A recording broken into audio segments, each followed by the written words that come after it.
ओम नमो भगवते वासुदेवाय। ओम नमो भगवते वासुदेवाय। ओम नमो भगवते वासुदेवाय। ॐ अज्ञानतिमिरान्धस्य ज्ञानाञ्जनशलाकया चक्षुरुन्मिलितं येन तस्मै श्रीगुरुवे नमः। नमः ॐ विष्णुपादाय कृष्णपृष्ठाय भूतले श्रीमते भक्तिवेदान्त स्वामिन् इति नामिने। नमस्ते सारस्वते देवे गौरवाणी प्रचारिणे निर्विशेषा शून्यवादी पाश्चात्यदेशतारिणे। जय श्री कृष्णा चैतन्य प्रभु नित्यानंद श्री अद्वैत गदाधर श्रीवासादि गौर भक्तवृंदा। हरे कृष्णा कृष्णा कृष्णा हरे हरे, हरे रामा राम राम हरे हरे। जगत गुरु श्रील प्रभुपाद की जय। भगवत वाणी भगवत गीता जी की जय। गुरु महाराज की जय। श्री लक्ष्मी नरसिंह भगवान की जय। हरे कृष्णा। तो उपस्थित सभी भक्तों का बहुत बहुत स्वागत है आज के सत्र में। और हम पढ़ने जा रहे हैं भगवत गीता के अध्याय 6 के श्लोक संख्या 34 को। तो जैसा कि हम लोगों ने पिछले श्लोक में पढ़ा था, भगवान अष्टांग योग की पद्धति समझाते हैं अर्जुन को कि इस पद्धति से भी हम जो है उच्च स्तर पे आ सकते हैं। और वहां पे हम समाधि की जो है समाधि की स्थिति पे पहुंचते हैं, उस स्थान पे पहुंचते हैं जहां से हमारी दृष्टि बदल जाती है, हमारे कार्य बदल जाते हैं। जब ये अर्जुन सुनते हैं, पद्धति तो बहुत कठिन है, बहुत सारे नियम है, अपने इंद्रियों को निग्रह करना है, तो ये तो मेरे लिए बिल्कुल भी क्या है, जो साधारण नहीं है, मेरे लिए बिल्कुल भी आसान नहीं है। तब फिर वो जो है वहां पे प्रश्न करते हैं और कहते हैं कि किस तरीके से जो है मधुसूदन, आप इस जो आपने योग्य पद्धति समझाई है पिछले श्लोक में, वो मेरे लिए तो अव्यावहारिक है, व्यवहार में है ही नहीं कि मैं शत्रुओं से भी प्रेम करूं, है ना। अपनों से तो प्रेम करते ही हैं, सुख दुख में मैं एक सा बना रहूं तो भी बहुत मुश्किल है। क्यों? क्योंकि मैं रणभूमि में हूँ, तो ये मेरे लिए बिल्कुल भी व्यवहारिक नहीं है और असहनीय भी है, मैं सहन भी नहीं कर सकता। तो इसलिए, और उसके बाद फिर वो क्या बोलते हैं, दो चीजें बोलते हैं। क्योंकि मैं ऐसा क्यों नहीं कर सकता? क्योंकि मेरा मन बहुत चंचल है और अस्थिर है। अब अर्जुन तो जो है अपने मन की बात बताते हैं, पर एक्चुअल में हम सबका मन ऐसा ही है। अर्जुन के लिए जो बात अस्थिर है और अव्यवहारिक है, वो अर्जुन जो बहुत बड़े योद्धा थे उनके लिए है, पर हम लोग तो बहुत छोटे से जीव हैं, तो हमारे लिए तो ये बहुत बड़ी बात है। और यहाँ पे मन के विषयों के बारे में, मन के गुणों के बारे में दूसरे श्लोक में बताया जाता है। तो आज हम श्लोक लेने जा रहे हैं 34, उसमें हम मन के जो है 4 लक्षणों के बारे में बात करेंगे, है ना। तो आज का श्लोक है श्लोक संख्या 34 और बड़ा ही फेमस जो है ये श्लोक है। तो कौन पढ़ेगा हमारे साथ? संतोषनी माता जी है। Yes, okay. चंचलम ही मनः कृष्णा प्रमाथि बलवत् दृढं तस्याहं निग्रहं मन्ये वायोरिव सुदुष्करम्। चंचलं हि मनः कृष्णा प्रमाथि बलवत् दृढं तस्य अहं निग्रहं मन्ये वायो इव सुदुष्करम। तो यहाँ पे क्या बोल रहे हैं अर्जुन? भगवान से कहते हैं, हे कृष्ण, जो कि मन चंचल है, मतलब अस्थिर है, और उच्च स्खलम, है ना, और हठीला है, अत्यंत बलवान है। और अत्यंत बलवान है, अतः मुझे इसे वश में करना वायु को वश में करने से भी अधिक कठिन लगता है। कौन बोल रहे हैं? अर्जुन बोल रहे हैं, जो एक वार से कुछ भी रोक सकते थे, जिनके अंदर इतनी पावर थी, वो ये बात बोलते हैं। ठीक है, तो तात्पर्य पढ़ेंगे संतोषनी माता जी मेरे साथ, उसके बाद हम लोग थोड़ी सी हरे कृष्णा। दंडवत प्रणाम माता जी, सभी को दंडवत प्रणाम। श्रील प्रभुपाद की जय। श्लोक संख्या 34। मन इतना बलवान तथा दुराग्रही है कि कभी कभी यह बुद्धि का उल्लंघन कर देता है, यद्यपि उसे बुद्धि के अधीन माना जाता है। इस व्यवहार जगत में जहाँ मनुष्य को अनेक विरोधी तत्वों से संघर्ष करना होता है, उसके लिए मन को वश में कर पाना अत्यंत कठिन हो जाता है। कृत्रिम रूप में मनुष्य अपने मित्र तथा शत्रु दोनों के प्रति मानसिक संतुलन स्थापित कर सकता है, किंतु अंतिम रूप में कोई भी संसारी पुरुष ऐसा नहीं कर पाता, क्योंकि ऐसा कर पाना वेगवान वायु को बस में करने से भी कठिन है। वैदिक साहित्य कठोपनिषद 1.3.34 में कहा गया है, आत्मानं रथिनं विद्धि शरीरं रथमेव च बुद्धिं तु सारथिं विधि मनः प्रग्रहमेव च इन्द्रियाणि हयानाहुः विषयास्तेषु गोचरान् आत्मेन्द्रियमनयुक्तं भक्तेत्याहुर्मनीषिणः। प्रत्येक व्यक्ति इस भौतिक शरीर रूपी रथ पर आरूढ़ है और बुद्धि इसका सारथी है। मन लगाम है तथा इंद्रियां घोड़े हैं। इस प्रकार मन तथा इंद्रियों की संगति से यह आत्मा सुख या दुख का भोगता है। ऐसा बड़े बड़े चिंतों का कहना है। यद्यपि बुद्धि बुद्धि को मन का नियंत्रण करना चाहिए, किंतु मन इतना प्रबल तथा हठी है कि इसे अपनी बुद्धि से भी जीत पाना कठिन हो जाता है। इस प्रकार की अच्छी से अच्छी दवा द्वारा कभी कभी रोग बस में नहीं हो पाता। ऐसे प्रबल मन को योगाभ्यास द्वारा बस में किया जा सकता है, किंतु ऐसा अभ्यास कर पाना अर्जुन जैसे संसारी व्यक्ति के लिए कभी भी व्यावहारिक नहीं होता। तो फिर आधुनिक मनुष्य के संबंध में क्या कहा जाए? यहाँ पर प्रयुक्त उपमा अत्यंत उपयुक्त है। झंझावात को रोक पाना कठिन होता है और उच्छृंखल मन को रोक पाना तो और भी कठिन है। मन को बस में रखने का सरलतम उपाय जिसे भगवान चैतन्य ने सुझाया है, यह है कि समस्त दैन्यता के साथ मोक्ष के लिए हरे कृष्ण महामंत्र का कीर्तन किया जाए। विधि ये सब मनः कृष्ण पदरा विंदय। मनुष्य को चाहिए कि वह अपने मन को पूर्णतया कृष्ण में लगाए, तभी मन को विचलित करने के लिए अन्य व्यवस्थाएं शेष नहीं रह जाएगी। हरे कृष्णा हरे कृष्णा। धन्यवाद माता जी। हरे कृष्णा। बहुत सुंदर तरीके से जो है शिला प्रभुपाद हमको यहाँ पे समझा रहे हैं। तो सबसे पहले हम यहाँ पे चर्चा करेंगे श्लोक में जो शब्द आए हैं चार, तो कौन कौन से हैं? चंचल मन क्या रहता है? चंचल होता है ना मन। चंचलम ही मनः कृष्ण। प्रमाथी है ना, एक गुण उसका क्या है? प्रमाथी। और उसके बाद क्या है? उसके बाद है जो है बल बल बलवत है ना, बलवत और दृढ़म। चार चार चीजें हैं, चार गुण बताए हैं। बलवत, दृढ़म, प्रमाथी और चंचल। तो ये गुण हैं चार। तो इसी के साथ जो है भगवान की लीलाओं में अगर हम देखेंगे श्रीमद् भागवतम में, तो सबका ही मन चंचल होता है। ऐसा नहीं है कि जो छोटे जीव हैं या आधुनिक जीव हैं, जैसे श्रील प्रभुपाद यहाँ पे लिख रहे हैं हमारे उसमें भी जो है श्रीमद् भागवतम में भी आता है। हमारे जो भगवान कृष्ण और बलराम जी दोनों लोग जब अपनी लीलाएं करते थे छोटे बाल अवस्था में, आपको पता है कि वो ऐसी ऐसी लीलाएं करते थे जिससे सबसे ज्यादा उनकी माताओं को परेशानी होती थी, है ना। रोहिणी माँ को और किसको? यशोदा माँ को। वो यही देखते रहते थे कि कहाँ बच्चे जाएंगे, किस बैल के नीचे चले जाएंगे, किस गाय के सींग को पकड़ लेंगे, किसके घर में चले जाएंगे। तो सबसे ज्यादा बेचैनी जो रहती थी, उनका मन और उनका हृदय कभी भी स्थिर नहीं रह पाता था। क्यों? क्योंकि बच्चे उनके इतने चंचल थे। तो एक तो मन चंचल, उसके बाद अगर कोई जीव बहुत चंचल हो जाए तो सोचिए आप मन की क्या व्यथा रहती थी। तो यहाँ पे श्रीमद् भागवत में भी श्रील प्रभुपाद इस चीज को बताते हैं कि वो जो है माता जो है, वो कभी भी जो अपने हृदय को धैर्य से वो नहीं रह पाती थी। वो हमेशा चंचल, क्योंकि भगवान इतने चंचल थे, बलराम जी इतने चंचल थे, दोनों लोग, उनकी लीलाएं जो थी, तो उसमें वो कभी भी अपने आप को धैर्य से नहीं रख पाते थे। ठीक है। तो यहाँ पे हम हमारे लिए प्रैक्टिकल जो एप्लीकेशन है कि ये जो यहाँ पे श्रील प्रभुपाद भी बता रहे हैं कि कृत्रिम रूप से मनुष्य अपने मित्र तथा शत्रु दोनों के प्रति मानसिक संतुलन स्थापित कर सकता है। कृत्रिम रूप से क्या है?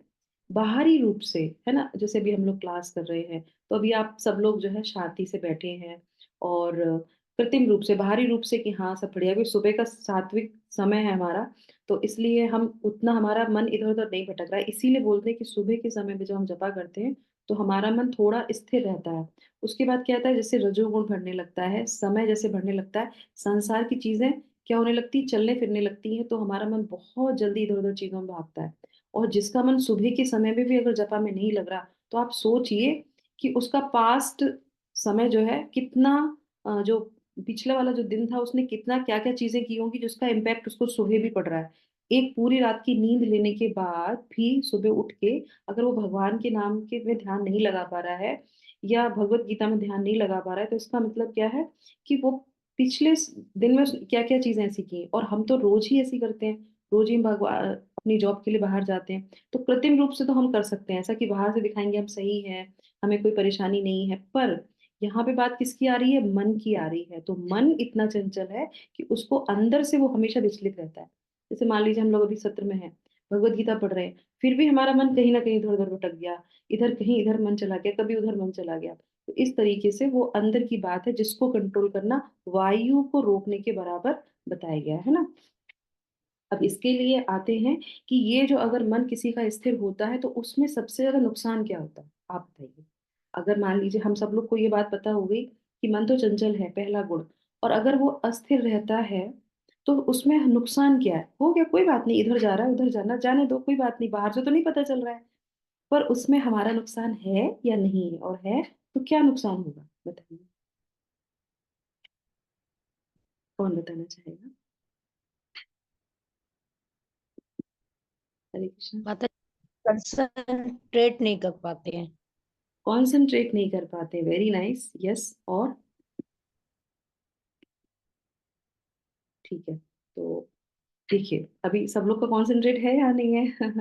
हम लोग कॉन्संट्रेट कर मन इधर-उधर भागता है ना, तो प्रश्न किया तो तुरंत मन इधर-उधर भागा, क्या है?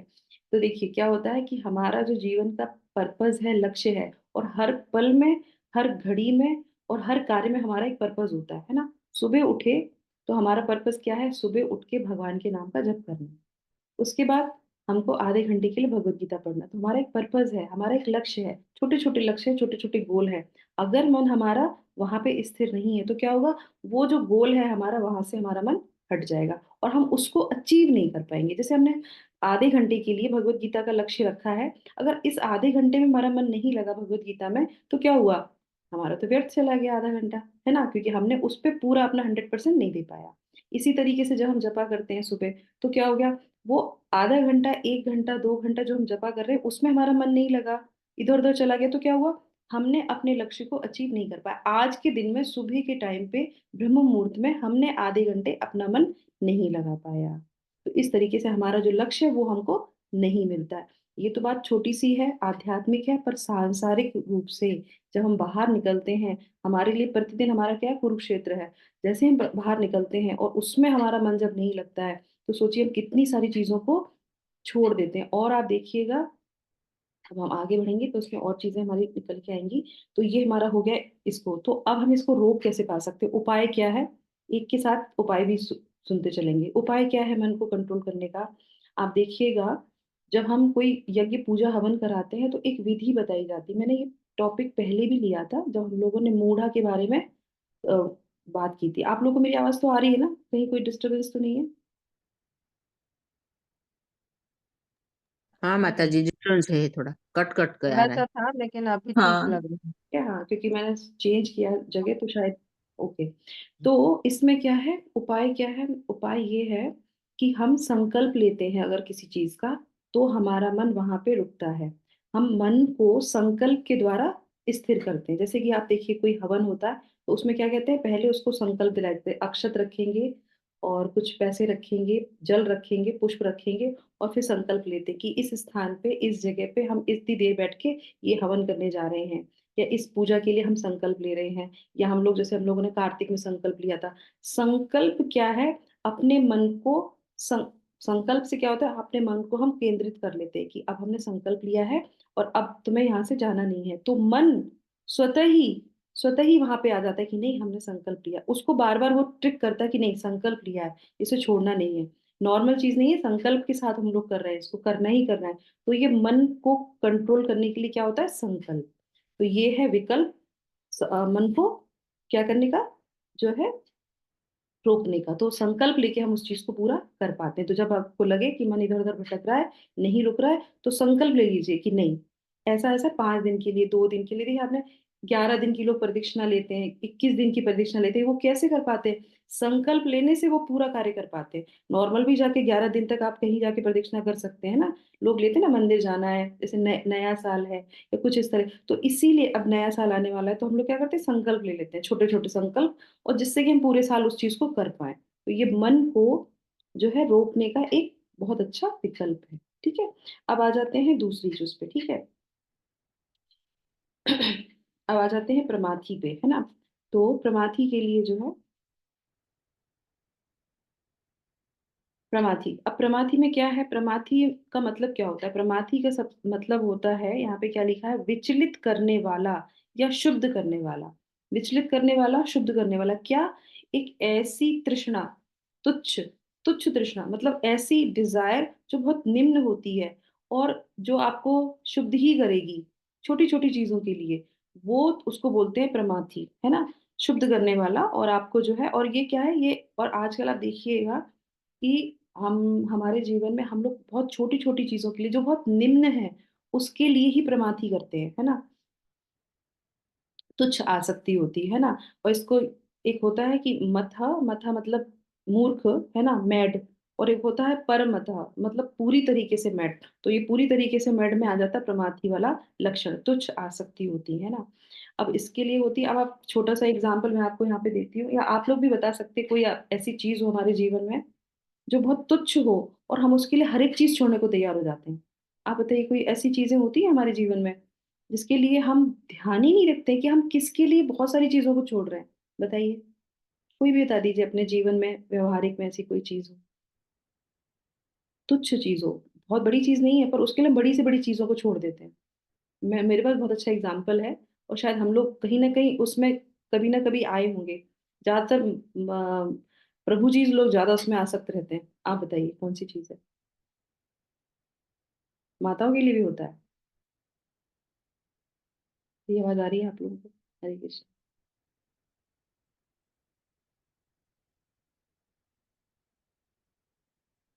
मेरी आवाज आ रही है आप लोगों को? आ हाँ रही माता है, जी आ आ रही रही है। है। इतना सन्नाटा तो क्यों? कुछ हरे कृष्णा। सन्नाटा क्यों, कुछ आंसर नहीं मिल रहा है तो क्या करें। कोई बात हाँ नहीं, आंसर नहीं मिल धन्यवाद। रहा कोई बात नहीं। हम्म, तो ये क्या है, यहाँ पे प्रमाथी से मैं आपको एक छोटा सा उदाहरण देती हूँ।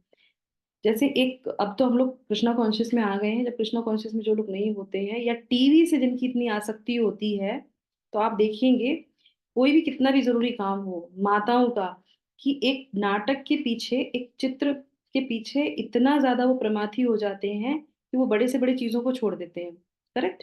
3 घंटे ऐसी चीज में दे देते हैं जिसका कोई भी हमारे जीवन में कुछ भी अच्छा रिजल्ट नहीं मिलता।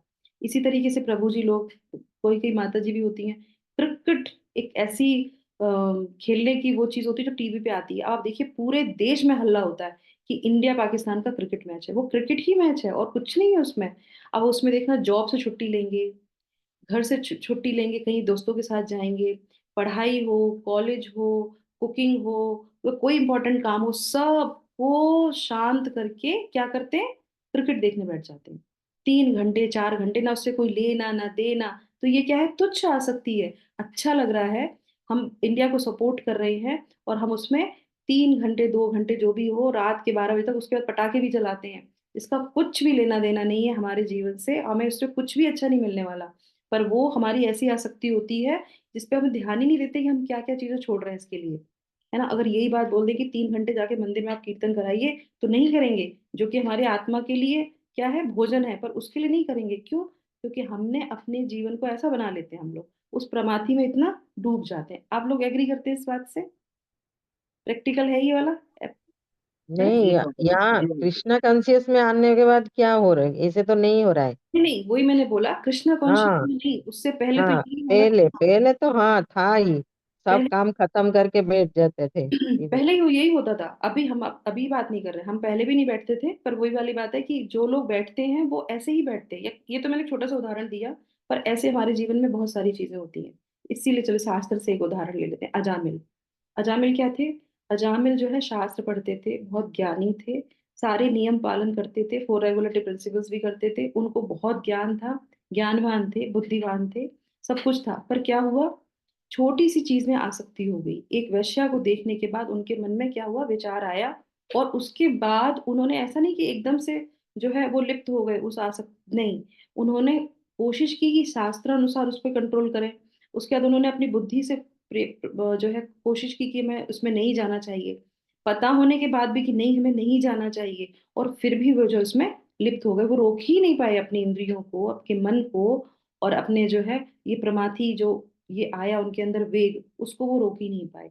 ऐसा नहीं है कि ये हमने अभी भौतिक एक एग्जाम्पल दिया, आध्यात्म में भी हमारे शास्त्रों में भी ये एग्जाम्पल है कि किस तरीके से उन्होंने अपने अंतिम समय में जो है वो ऐसी चीजों में लिप्त हो गए, क्योंकि मन बहुत प्रमाथी चीजों में चला जाता है। ये दूसरा लक्षण है, कोई माने या ना माने, भगवान भगवत गीता में बता रहे हैं कि ये लक्षण है, एक चंचल, दूसरा प्रमाथी। छोटी चीजों में वो जाके आसक्त हो जाता है, तुच्छ चीजों में जाके वो लिप्त हो जाता है, ठीक है। और उसके बाद क्या होता है, पूरा हमारा जीवन जो है रोलर कोस्टर की तरह ऊपर नीचे, और हम इसी संसार चक्र में जो है हो जाते हैं। अब इसको जो है हम इससे कैसे अपने आप को बचा सकते हैं, तो इसको जो है हम अपने आप को कैसे बचा सकते हैं कि अगर हम किसी गुरु की आज्ञा सुनते हैं, किसी गुरु के, जैसे भी हम लोग ना कृष्णा कॉन्शियस में आते हैं, तो गुरु की जब आज्ञा सुनते हैं, किसी अपने जीवन में ऐसे व्यक्ति को लेके आते हैं जिसके आदेश का हम पालन करते हैं, और वो कहता है कि नहीं तुम्हें ये काम नहीं करना है, तो क्या है, संकल्पित हो जाते हैं हम फिर से। तो वो गुरु के आदेश से हम संकल्पित हो जाते हैं, उसके बाद फिर हम वो कार्य नहीं करेंगे, नहीं अब हमें 3 घंटे मूवी में अपना नहीं बिताना है, क्योंकि ये हमारे लिए गलत है। इस तरीके से हम उसको रोक पाते हैं, ठीक है। और उसके बाद फिर क्या है, उसके बाद कौन सा है, आप बताइए कौन सा लक्षण है। चंचल हो गया, प्रमाथी हो गया, फिर बलवान। बलवान। यस, बलवत का मतलब क्या होता है, बहुत बलवान है। मन बहुत बलवान है। अब आप बताइए, शरीर बलवान सुना है, इंसान को देखा हमने बहुत हष्ट पुष्ट है, मन भी बहुत बलवान है, हाँ मन तो बहुत बलवान है। कैसे मन बलवान है, आप बताइए, कोई एक उदाहरण दीजिए जहां पे पता चले कि मन से उस व्यक्ति ने बहुत बलवान, बहुत भारी कार्य कार्य कर लिया।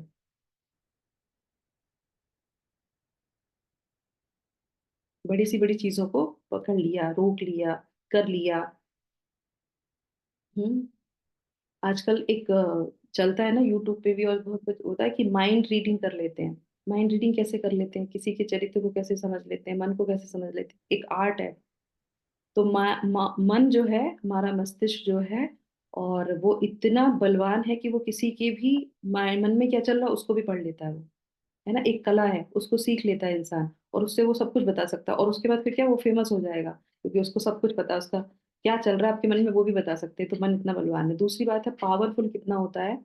तो इसमें जो है एक फिर से मैं आपको एक देती हूँ कि हम जो छोटी छोटी प्रमाथी चीजें करते हैं, और बल, ये जैसे आपने देखा होगा, ये जो क्या बोलते हैं उसको, ये जो गिनीज बुक रिकॉर्ड्स होते हैं जो, है ना, गिनीज बुक रिकॉर्ड्स में जो जितनी भी चीजों के लिए लोग रिकॉर्ड बनाते हैं, वो बहुत बड़ी चीजें नहीं होती हैं। कौन कौन सी होती हैं, वो बहुत प्रमाथी वाली चीजें होती है ना, ट्यूबलाइट को खा जाना, है ना, कुछ ऐसी ऐसी चीजें करना जो कोई नहीं कर सकता, और वो करनी ही नहीं चाहिए। एक्चुअली में वो चीजें नॉर्मल नहीं होती है करने के लिए, पर वो गिनीज बुक ऑफ रिकॉर्ड में अपने आप को रिकॉर्ड करने के लिए, फेमस होने के लिए, वो ऐसी चीजें करते हैं जो बहुत ही अलग सी होती हैं, अजीब सी होती हैं, जिसको हम लोग बोल सकते हैं प्रमाथी वाली चीजें, तुच्छ चीजें होती हैं वो। और इसी के अंदर आपने देखा, मैंने देखा था, एक व्यक्ति ने ट्रक को, चलते हुए ट्रक को, जो रस्सी थी उससे बांधा, और उसके बाद उसको अपने मुंह में दे लिया, दांतों से उस ट्रक को रोक लिया। कैसे रोक लिया, दांतों में तो इतनी शक्ति नहीं होती, दांत तो एक घूसा मारने से टूट जाएंगे, तो कैसे वो चलते हुए ट्रक को रोक लिया। रोक लेते हैं क्योंकि मन से वो संकल्पित होकर वो ऐसे कार्य करते हैं, उसकी प्रैक्टिस करते हैं कि उसको भी वो रोक लेते हैं।